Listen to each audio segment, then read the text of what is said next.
What's up, guys? Market Cipher here. We're going to be testing out some new stuff this week. We're going to do some more shorter form content. But I have a quick update for you guys. We're going to go over like why Bitcoin went up, how our trading group caught it, and how you can catch the next move. So just looking at like the internal price action for right now. So we were in this range, right? So I put that video out last night or last week about why I wasn't bearish on Bitcoin, right? And the idea was we had formed this first high and first low here. So I told you guys to draw your deviations, right? Your trading range deviations. And the best longs when you're trading inside of a trading range are going to be at the deviation low, right? So when we came down right here, these were the best opportunities for longs. And the reason for that is because you don't want to own the asset if there's a 1 hour close below here. And this is on like a day trading basis, right? Like not sell all your Bitcoin, of course, but and so when we come down here and we get these wicks, but we don't close below, your risk to reward here is extremely high, right? Taking a trade here. Because any sort of 1 hour close outside of the range, you're going to close a trade. And even if you're just taking it back up to the premium of the range, right? You're looking at like a 3.57 risk to reward with like a 0.33% risk. So you can like 100x 1% of your account, right? And still have a stop loss and a guard from isolated leverage. But what happens, right? So we range, we come down, we kind of do like a 4 impulse wave thing. And then over the weekend, we form multiple bullish patterns, especially on Heiken Ashi. We don't close below here, and we slowly drift to the middle of the range, and then we pop, right? And we hit our head on this 1 hour supply block here, right? Which supply is just this last green candle on the 1 hour that got bearishly engulfed, right? But that's not what's important. What's important is that we closed this 1 hour candle outside of the trading range. So that tells you that the direction is up. So now you're just looking to get into the trade if you didn't get in down here, right? And what's the best way to do that? Well, anything under 50% of the range is considered discount. Why? Because if you long here and you put your stop like at the bottom of the range, and the top of the range, it's going to be over a 1-to-1, right? Even if you do it this way, right? So, but also, I'm sure if we take from the low to the high and we do a golden pocket. Okay, yeah, so we didn't quite make it to the golden pocket. But we came into the discount of the range. So if you weren't already in a position, you could have taken a position there because you know that the direction is up. And also, this is demand right here that we bounced off of, right? So the same way that we hit the supply up top here and it caused a downward reaction, when we hit the demand down here, it's going to cause bullish price action. If we zoom in on like the 15-minute time frame here too, you can see it, right? There's a liquidity grab here. Right? It's a failed SFP, a bullish SFP that led to a bullish break of structure. Now, of course, this was over the weekend, so a lot of you guys might not have been trading, but you can see it here. This is the setup to go back up, right? But this is why knowing your range deviations is so important, because everyone's freaking out here, everyone's shorting, right? But you shouldn't be, because all Bitcoin is doing is ranging until here. This is the point where Bitcoin stops ranging. And then what happens? It comes down, gets a bounce up, and breaks out of the range. Now, let's talk about how you could have caught that on Cipher Matrix, right? So if we go over to Cipher Matrix here, and we look at our 15-minute time frame, if we have our range deviation drawn, you'll notice that I tell you guys, you want to take the signals that are in the direction of trend, right? So we're in an uptrend. We haven't had a single buy signal, and then we get our first buy signal here. That is a strong indication because, one, we came down in the reversal zone and we wicked out immediately. We didn't get any closes inside the bands. We were retesting our downtrending line here, and you get a 15-minute buy signal. So if you had alerts on for 15-minute buys and sells, which you should, based on trend, you would have been able to get in at the lowest point of the range, right?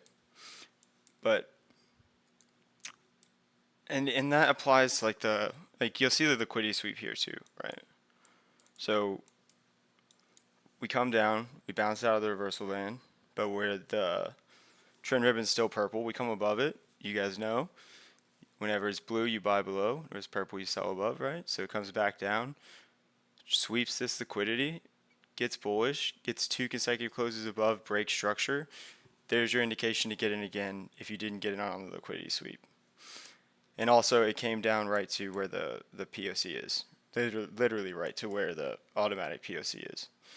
So if you're using Cipher Matrix, that would be the way that you would evaluate this range. And you could have ripped it up on the 5-minute as well, right?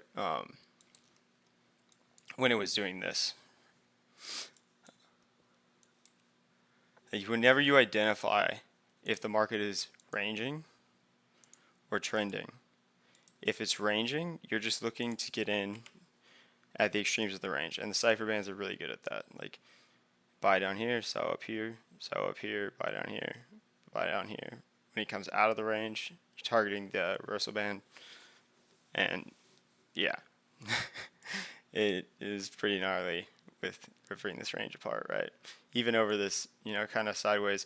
And you'll see this compression here. That lets you know, like, hey, a big move's coming. And then a way to read these reversal bands, like if we're outside this band, the price can just keep going.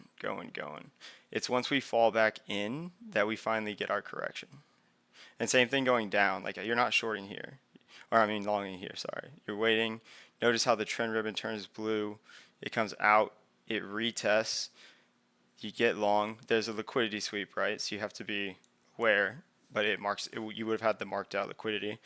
You have this cluster of buys here, and it's all relative to understanding where you're at in the range as well.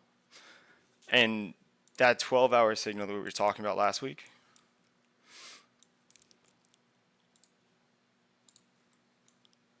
that was perfect. And that's the same logic as the 15-minute signal, right? So we had an uptrend start. We had our buy signal at the bottom. We came up. We finally fell out of the bands. We rode around in premium for a while, came down a discount, back up to premium, and then we touched the reversal band and wicked back up and got a 12-hour buy signal with the trend ribbon turning blue, targeting the liquidity up here and then premium, right? So this is the way that you want to use it to read the market. You want to read it in context, right? You're in an uptrend, you have a blue trend ribbon. These sell signals are less, you give them less weight until you get this trend ribbon flip, like right on this candle. And notice how after that, boom, came down, right? It comes above it, you sell. Comes above it, you sell, but it's able to ride it. Comes back up, you get the point. Works like EMAs. Now, let's do some macro here. So if we go on the weekly, remember what I was talking to you guys about last week about the weekly candle? So this is an extremely bullish weekly candle. This weekly candle bullishly engulfs 1, 2, 3 weeks of price action, right? So if we look back at what happens when we get these weekly bullish engulfing candles, we get a move up, right? Even if it's just, whenever we were at the top here, we got a bullishly engulfed candle there, bullishly engulfed candle here, we still went up, right? Just a swing failure at the top. We get a bullish engulfing candle here, starts to run. Bullish engulfing candle here, starts to run, right? And bullish engulfing candle here, starts to run. You get the point. But so this candle close on the weekly was extremely bullish. And this was all stuff that we went over in the video last week. Now, we are at some key resistance points here. So if we go on the daily, if we just draw a simple trend line, we're battling that trend line, right? So what we're waiting for is to see, or at least what I'm looking at,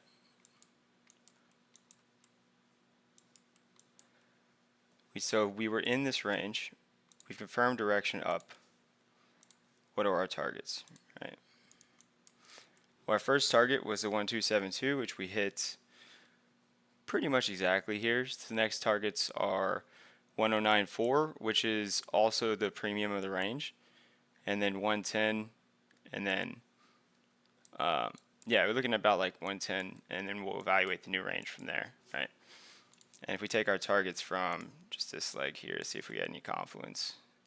Yeah, a lot of confluence around like 109.5. So I would say there's a pretty high likelihood if this high breaks, we'll form a strong low here, and then we can come up to this 109.5 area here, sweep the liquidity from these highs, and then probably try to attack this triple top highs because they left a lot of liquidity behind.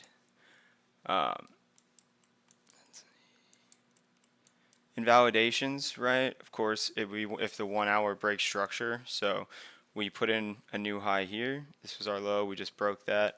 Our 1 hour low is now here. So putting an alert at 107.250. And then you still have that 105 like macro invalidation, losing that may VWAP. But yeah, this weekly close was really bullish. I'm really proud of the group. A lot of people caught this trade. Didn't get scared here. That's the really important thing about having really clear invalidations, is just making sure that if you're closing your trade, you're closing it for a technical reason and not because, you're scared of losing money. Which is why I came on live and last week and was like, guys, if we don't get a close below 106.5, then don't worry about it. And we didn't. We retested the downtrend and we broke up. So I hope you guys caught that. I'm going to be making another video right after this one. I don't know if it's for the Discord or for YouTube, but much love for you guys. Wave Cipher quick update, and I'll see you guys in the next one.